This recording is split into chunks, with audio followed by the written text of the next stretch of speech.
Mas Agus, aku pernah lihat Abraham itu sekarang udah main gitar ya, udah jago ya sekarang dia ya. Di Encounter Growth Center kayaknya udah pernah pelayanan loh dia. Itu lihatnya sekarang kan.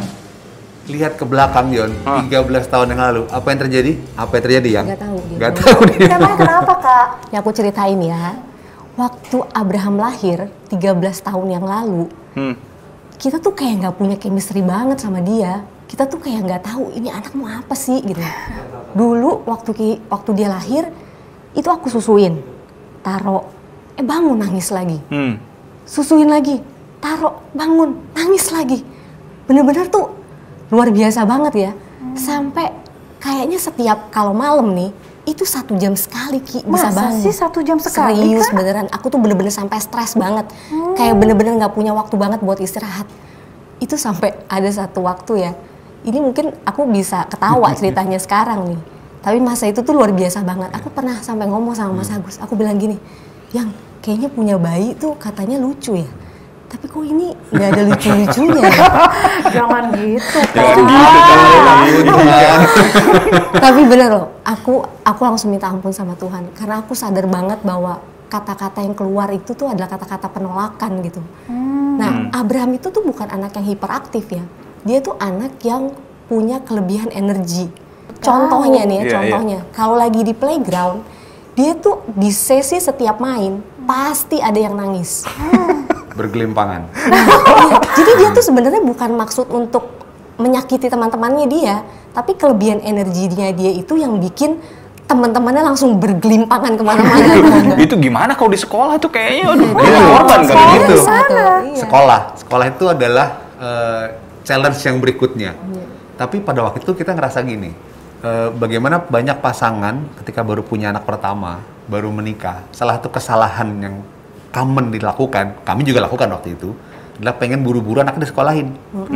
Supaya apa? Supaya lepas dari papa mamanya kan, biar sistem pendidikan membetulkan anak itu. Kita menemukan bahwa gini, pengasuhan anak itu bukan satu hal yang instingtual doang, tapi kita mesti diperlengkapi. Kita mesti belajar dari orang yang lebih ngerti. Kita mesti cari buku, referensi. Ntar Maureen cerita ada soal buku itu. Dan kita tadi itu berdoa. Doa dan puasa. Karena kita meyakini bahwa anak ini kan sesuatu yang dianugerahkan Tuhan sama kita. Kita nggak bisa take it for granted, dia tumbuh berkembang begitu aja. Nah, ada tubuh, jiwa, dan roh. Dan roh, iya. Masing-masing ada coupling-nya. Iya. Tapi untuk yang urusannya, emang ini ciptaan Tuhan, benih ditaruh di rahim istri, jadi kami jadi orang tua, itu memang harus Tuhan juga campur tangan. Dan kita harus minta. Kita minta Tuhan pertemukan kita dengan sekolah yang tepat, dengan orang-orang yang tepat, dengan guru-guru yang tepat. Nah, coba cerita soal buku ya. Ya, jadi saking kita udah nggak tahu ya, ini kita harus gimana nih dengan Abraham. Kita coba cari referensi buku gitu. Sampai satu saat kita ketemu satu buku dan di situ kita tahu, ini nih bahasa kasihnya Abraham. Dan bahasa kasihnya itu adalah sentuhan fisik. Nah, semenjak itulah kita melakukan sentuhan fisik itu ke Abraham. Setiap emosi dia tidak terkendali, itu langsung aku peluk dan aku perkatakan hal yang positif.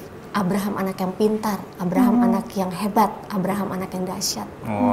Nah, dan kemudian yang menarik juga, nggak pernah ada kebetulan, tapi sekolah di mana dia akhirnya mulai sekolah dari umur 3 tahun itu, ternyata kita ketemu dengan kepala sekolah yang punya hati. Pas kita ketemu kepala sekolah ini, akhir dari meeting kita mengaudisi sekolah itu ya, dia bilang gini, boleh nggak saya berdoa buat Bapak Ibu? Oh boleh. Doanya apa ya? Bukan, segitunya Mas? Iya. Itu kan berarti kan afeksinya kan? Iya. Bukan supaya anak Bapak Ibu sekolah di sekolah kami, bukan itu. Bukan marketing tuh ya? Bukan marketing. Tapi supaya Bapak Ibu berhasil dapat sekolah yang baik dan tepat untuk anak Bapak Ibu. Kejadian, dia masuk sekolah itu, dapat guru yang mengasuh dia 2 tahun pertama, itu 2 tahun berturut-turut, itu guru yang ternyata di luar kehidupan sebagai guru, dia berkecimpung dalam children ministry. Pelayanan anak. Pelayanan anak. Si kepala sekolah ini juga children ministry di gerejanya.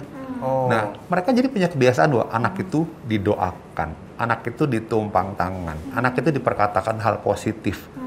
Kalau lagi nggak terkendali, dipeluk, diperkatakan Abraham anak baik, Abraham anak dahsyat, Abraham anak pintar. Terjadilah situasi sinergi kan. Di rumah kami bikin hal yang sama, di sekolah dia dapat hal yang sama. Inline kan. Gitu. Nah, itu ada kejadian yang satu miss ya. Itu satu kejadian yang luar biasa banget. Kita tahunya setelah 2 tahun dia sekolah, berarti kan umur 3 tahun dia masuk, umur 5 tahun, ketika dia mau graduate ke elementary ya, berarti masuk ke SD, miss-nya yang gurunya yang selama 2 tahun itu cerita, Mami, suatu saat Abraham itu pernah doing something. Oh iya, apa gitu kan. Dia pernah lagi marah banget, dia tendang saya di mulut, berdarah. Waduh. Terus gimana tuh? Terus, tapi si miss itu bilang, kalau saya cerita sama Mami, sama Daddy, pasti Mami sama Daddy akan Bakal stres stres. lagi. Karena dia tahu waktu kita mau masukin anak itu ke sini, itu benar-benar dengan situasi yang kayak, aduh bisa nggak ya gitu. Nah, tapi ternyata setelah 2 tahun, Abraham itu kayak change to better kids gitu. Makanya mereka sampai nyebut, it's a living proof gitu. Sampai mereka bilang, nggak sabar deh pengen tahu, one day Abraham itu mau dibawa kemana ya sama Tuhan? Mau dijadikan seperti apa ya sama Tuhan? Iya, iya. Mas Buat Gem. kami ngelihat sekarang situasi ini, dia main gitar, pelayanan tuh kayak, ini salah satu path-nya dia ke somewhere gitu. Iya, iya. Mas Agus, tapi kayaknya itu kalian beruntung aja gitu dapat sekolah yang bagus gitu buat Sebenarnya anak-anaknya sih gitu. bukan beruntung ya. Oh iya, Kita ya, dua percaya puasa ketika ya. kita berdoa, kita mempercayakan anak kita kepada Tuhan, maka Tuhan yang akan mempertemukan kita dengan sekolah yang tepat, lingkungan yang Iya, tepat, betul, dan betul. orang bahkan guru yang tepat. Betul, Gitu betul, sih. betul. Tunggu sebentar ya. Ada telepon dulu masuk Oh nih. ya, Shalom, Pastor Monty. Monty. Pastor Monty udah nyampe? Oh, di depan ya? Oke, Pastor. Silakan masuk aja, Pastor ya, langsung ya. Oke, Pastor, bye. Pastor Monty itu divisi take care loh. Dia itu bisa luar kasih biasa konsultasi. banget loh, bener-bener Konsultasi sama. rumah tangga, konsultasi Kita anak. bisa nanya-nanya sekalian. Oh iya. Setuju, Sekalian kita setuju. nanya tentang anak-anak kita juga, Ada pengasuhan Kak anak kayak Esther gimana. juga. Ya. Kak Esther itu pastor di Grow Children, pas banget tuh kita Pastor datang. Esther Children Iya. Ministry. Kita mencari sharing dari orang-orang yang emang dia punya wawasan. iya. Kita bisa Benar, belajar dari benar. orang kayak gitu. Referensi ya. Referensi. Salah satu Exactly. referensi yang benar nih. Yes. Kita dapetin sekarang. Yoi. Gimana nih? Lagi ngapain nih? Aduh. Iya, Pastor, ini kita lagi ngomongin tentang cara ngasuh anak. Ngasuh Terus anak. juga tadi Mas Agus cerita tentang Abraham. Abraham udah bisa main gitar, dia udah bisa melayani juga. Tadi tuh di Grow Center lagi ya. Betul ya? Ya. Iya. Sebetulnya nggak ada anak yang sulit ya. Yang ada adalah orang tua yang kesulitan untuk ngasuh anaknya gitu loh. Oh, yang sulit. Ya makanya kita sebagai orang tua memang perlu dibekalin ya, An, ya. Ya, perlu belajar ya. Perlu belajar. Nah, Esther nih banyak pengalaman bagaimana mendidik anak-anak ya, termasuk juga mendidik bapaknya anak-anak juga. Pastor Monty, Pastor Esther, kita dengerin deh cerita tentang Abraham anaknya dari Mas Gem sama Kamorin tentang Abraham nih, tentang talentanya gimana tadi tuh kita ceritain. Dulu kita pernah berdoa banget, Pastor. Kita berdoa, Tuhan jangan bikin kita wasting money, wasting time, wasting energy untuk menemukan talentanya Abraham. Dan lagi-lagi doa. Iya, Kuncinya doa puasa ya. Sekolah, doa. Menajamkan talenta, doa. Dan Tuhan kasih tunjuk sama kita bahwa arahnya ke situ. Mengenai dia di Grow Children, itu ceritanya juga dahsyat. Jadi sejujurnya ya, kita berdua itu bisa ada di Grow Center Church itu karena Abraham yang tertanam di Grow Children. Dia tuh nggak mau sekolah minggu di mana-mana. Sampai akhirnya ketika kita masuk di Grow Center, Abraham join di Grow Children dan dia betah di situ. Akhirnya ngelihat dia semangat, kita juga jadi semangat. Ikut semangat. Senengnya dengernya gitu ya. Iya, dan kami berdua tuh bersyukur banget dengan adanya Grow Children. Talentanya Abraham tuh jadi semakin tajam. Bahkan yang tadi kita obrolin ya, Abraham itu sampai bisa pelayanan di Encounter Grow Children. Itu luar biasa banget sih buat kami. Wow, puji Tuhan ya. Memang itu yang kita harapkan. Grow Children adalah partner orang tua. Yes. Jadi membantu orang tua dalam menumbuh besarkan anak ya, perkembangan anak. Untuk menemukan minat dan bakat itu penting sekali. Minat itu timbul karena anak tuh terpapar dengan berbagai macam informasi. Iya. Ya sekarang kalau kita tanya gitu anak-anak banyak loh ditanya, kamu udah besar mau jadi apa? Oh dia saya pengen jadi YouTuber karena di rumah mungkin Iya. atau di lingkungannya dengar wah jadi YouTuber itu kaya raya. Iya. Jadi kaya raya nilai yang dia Betul. kejar kaya raya, padahal kalau ngejarnya kaya raya bahaya. Kata firman Tuhan akan jatuh dalam berbagai pelanggaran dan kesusahan nantinya. Nah, minat itu harus dipaparkan dengan berbagai informasi. Karena itu di Grow Children kita coba membantu orang tua. Kita adakan namanya Grow Children Hangout. Di sana kakak-kakak yang berbakat menunjukkan minat, mengajarkan ya minat mereka, memaparkan anak-anak dengan berbagai minat, anak-anak mencoba. Nanti sampai waktunya minat dan bakat itu ketemu sinkron. Nah, kalau minat dan bakat sedari dini ketemu, mereka di usia kuliah itu udah bangun karir. Jadi karir itu nggak dibangun sejak selesai kuliah, enggak. Sebelumnya. Nanti nih anak-anak yang di Grow Children kan sampai umur 12. Nanti di atas umur 12 mereka boleh dipaparkan dengan apa sih minat dan bakat mereka itu bisa jadi satu profesi apa. Ya, jadi mereka tahu, oh kalau begitu saya mau jadi punya profesi ini, dia mempertajam, masuk kuliahnya tajam. Terus Kak, kalau untuk Yes. komunikasi sama Abraham yang udah teenager tuh gimana tuh Kak? Susah nggak? Jadi ada satu waktu kita tuh duduk bareng gitu ya di meja makan. Terus saya coba tanya ke anak-anak gitu ya. Nih ya sekarang mama mau tanya nih ke kalian ya. Ada 2 pertanyaan. Yang pertama mama mau tanya apa yang paling kalian gak suka dan apa yang paling kalian suka di masa pandemi. Nah mereka cerita tuh. Oh iya ma, aku suka begini. Aku nggak suka nih, aduh bosen banget gini. Nggak bisa ketemu sama teman gitu ya. Kebetulan anak-anak kami tuh anak-anak yang extrovert gitu. Jadi seneng ketemu orang, tapi nggak bisa ketemu gitu ya masa-masa seperti ini. Terus pertanyaan berikutnya, oke, sekarang pertanyaan kedua, apa yang paling kalian suka dari mama? Apa yang paling kalian nggak suka dari mama dan papa juga? Jadi kita tanya. Iya, mama tuh kalau lagi begini-begini sibuk aja sama handphone, udah kerja. Aduh, itu ya. Iya. Kalau sama papa, kalau papa tuh begini. Jadi nggak melulu pertanyaannya tentang akademik, tapi lebih apa yang mereka rasakan. Karena kita tahu di masa pandemi seperti ini, mental mereka tuh perlu kita jaga juga, gitu. Jadi mental yang sehat yang kita utamakan di hari-hari ini. Nah, gitu. terus sama itu, saking mereka merasa bahwa obrolan itu dihargai, pendapat mereka dihargai, mereka bisa minta waktu. Dia bilang, ma aku pengen ngobrol dong, aku pengen apa? Mengungkapkan isi hati. Iya. Iya, gitu. Terus dia ngobrol, terus bilang nih, akhirnya dia cerita sama mamanya. Cerita itu sampai matanya, air mata. Bahkan sampai menangis. Dan dia cerita mengenai, aku lagi sering khawatir. Aku lagi sering takut. Lalu kita telusuri itu. Khawatirnya kenapa?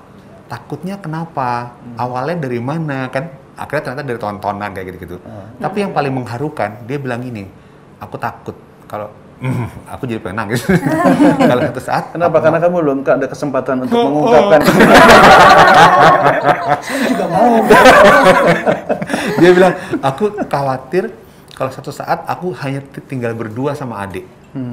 Kalau papa mama nggak ada, nanti aku sama siapa? Aduh, kita kayak tersentuh banget gitu kan. Nah, jadi itu hal yang ternyata komunikasi ketika dibuka, obrolan mereka dihargai, didengar itu kita udah nggak pakai minta lagi, dia bisa datang ke kita untuk ngobrol. Nah, satu hal lagi dari yang bagus dari masa pandemi ini komunikasi adalah kan anak pubertas ya kak ya, itu mulai tertarik sama lawan jenis kan. Kalau dia di sekolah, dia emang kita batasi dia nggak pakai handphone. Tapi dia pakai handphone temannya bisa kan?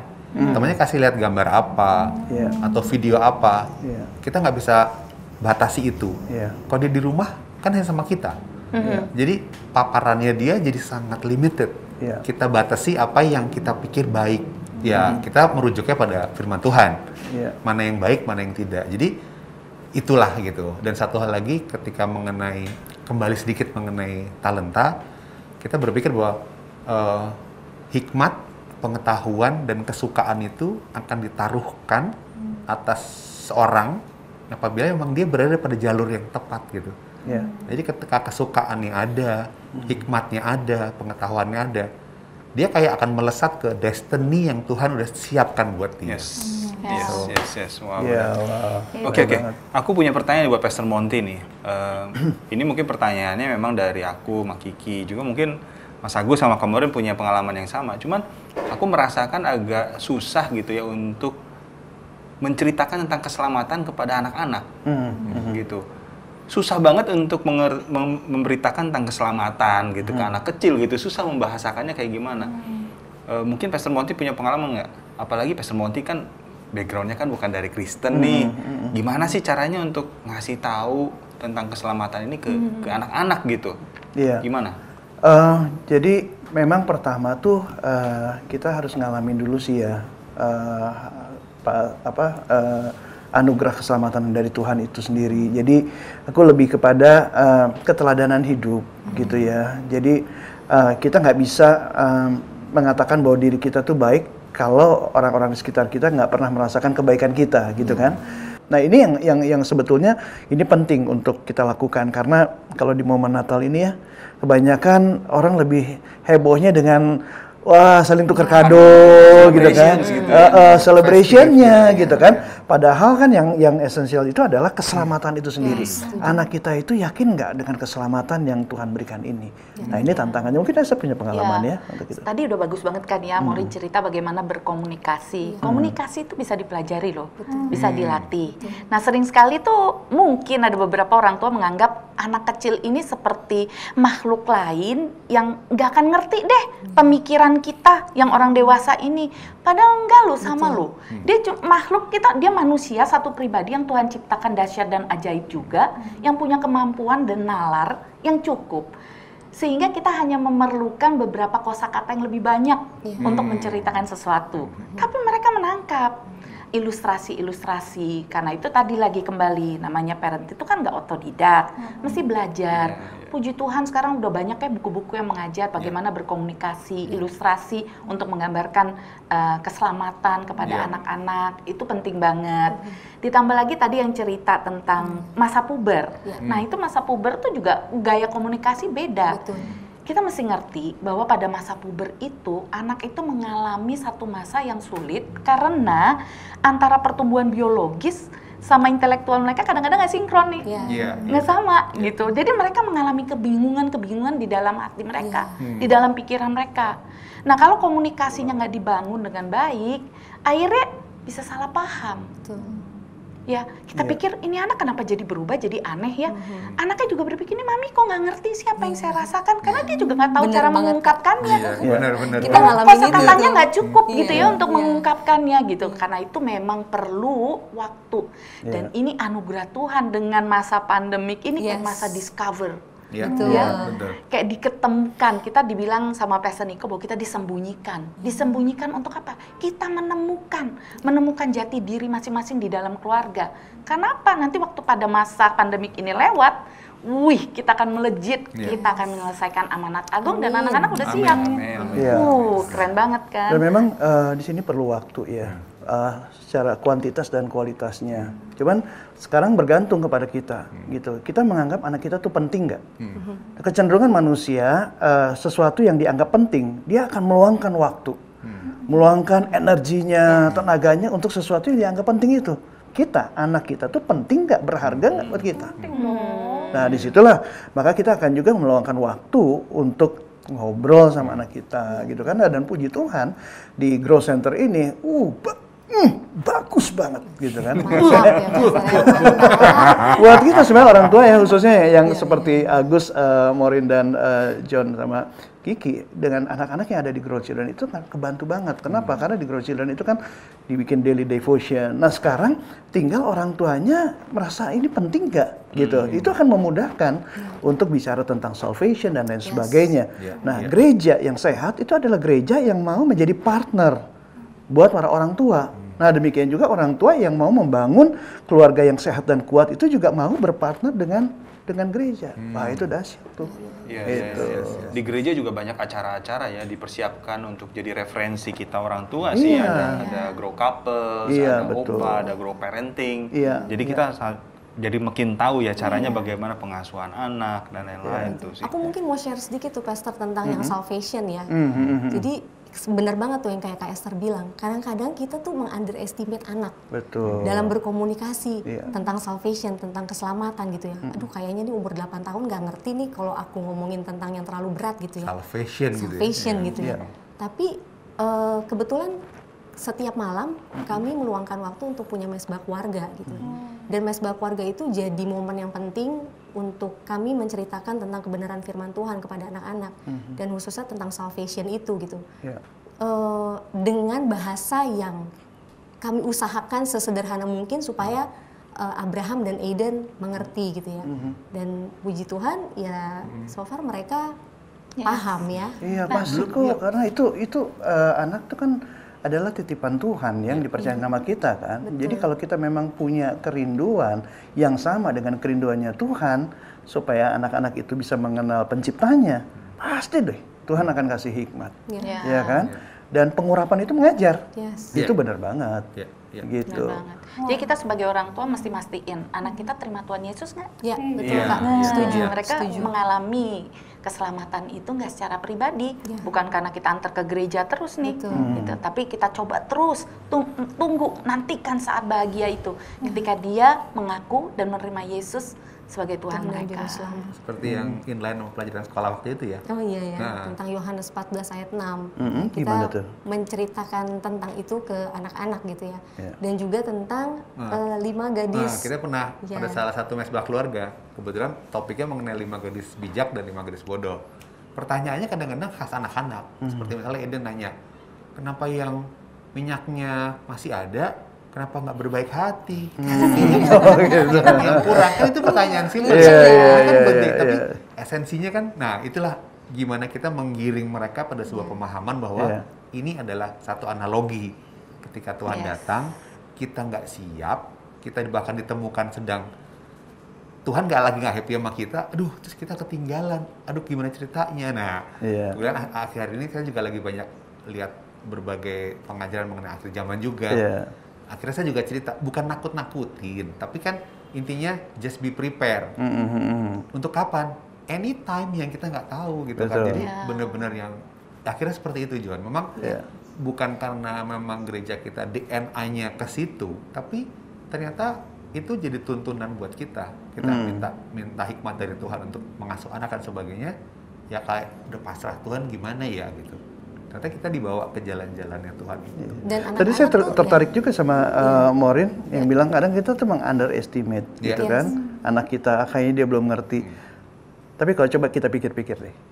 Pola pikir seperti itu kita warisin dari siapa? Yes. Ya kan? Karena kita nggak tanpa disadari itu mewarisi dari keluarga asal kita. Nah, anak kecil tahu apa sih gitu kan? Nah itu satu. Tapi ada lagi yang berbahaya nih, meng-underestimate siapa? Roh Kudus. Ya. Jadi kita pikir, Tuhan nggak ngerti ini anak saya tuh kayak begini. Mungkin nggak ngomong kayak begitu, tapi kita mengabaikan peran Roh Kudus di dalam mewartakan, menyampaikan kabar baik buat anak kita. Tetapi kalau kita betul-betul respect to personality of Holy Spirit, gitu kan, Roh Kudus akan memberikan jalan kok sama kita. Loh, saya yang tadi teman-teman tahu background saya bukan Kristen. Dan saya juga waktu lagi saya menerima keselamatan itu bukan anak kecil lagi.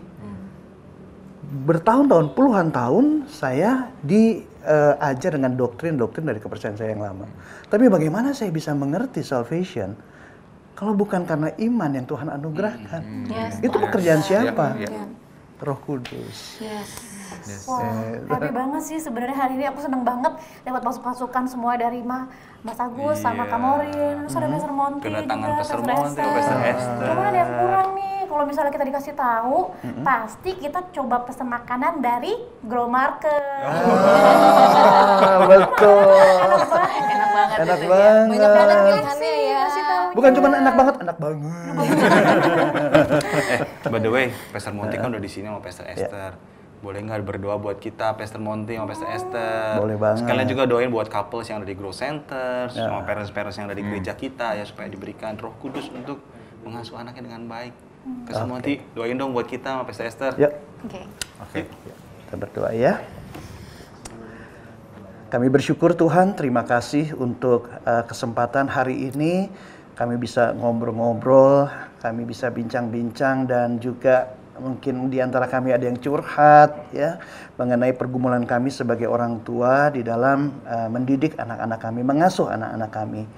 Dan saat ini hambamu berdoa buat kedua pasangan yang kau kasihi, untuk Agus dan Maureen, dan juga John dan Kiki sebagai orang tua yang kau percayakan Tuhan untuk mengasuh anak-anak mereka. Tuhan, kiranya kau berkenan memberikan hikmat, pengetahuan, dan pengertian atas mereka, supaya mereka bisa mendidik anak-anak mereka mengenal Tuhan dengan benar, menerima anugerah keselamatan dan menjalankannya, dan bahkan mewartakan keselamatan ini bagi teman-teman mereka. Dan bukan itu saja Tuhan, tapi mereka juga menjadi teladan buat anak-anak mereka di dalam kehidupan mereka, perkataan mereka, dan di dalam rumah tangga mereka. Dan saat ini juga kami berdoa Tuhan buat para couples juga yang ada di Grow Center maupun yang di luar Grow Center, dan Esther akan berdoa buat para couples ini ya Tuhan. Ya Tuhan, kami mengucap syukur kalau Engkau boleh mempercayakan setiap pasangan dengan anak-anak jasmani, artinya anak-anak yang mereka lahirkan. Tuhan, terima kasih, berikan terus hikmat, roh takut akan Tuhan untuk mereka mengasuh. Saya juga berdoa untuk setiap anak-anak yang yatim piatu Tuhan, dan pasangan-pasangan juga yang tidak mempunyai anak. Tuhan, pertemukan mereka, biar pengasuhan itu boleh dijalankan oleh setiap pasangan. Nggak selalu harus dari anak yang mereka lahirkan, tapi setiap anak-anak yang mereka lihat adalah bagian dari yang Tuhan percayakan bagi mereka. Terima kasih ya Tuhan, berkati juga Grow Center, berkati Pastor Andi, Ibu Lia Cokro Tuhan, berkati seluruh tim yang ada di Grow Center, supaya boleh terus membimbing kami dalam kehidupan parenting kami. Dalam nama Tuhan Yesus kami berdoa. Haleluya. Amin. Thank you. Thank you sama-sama. Thank you juga Mas Gen.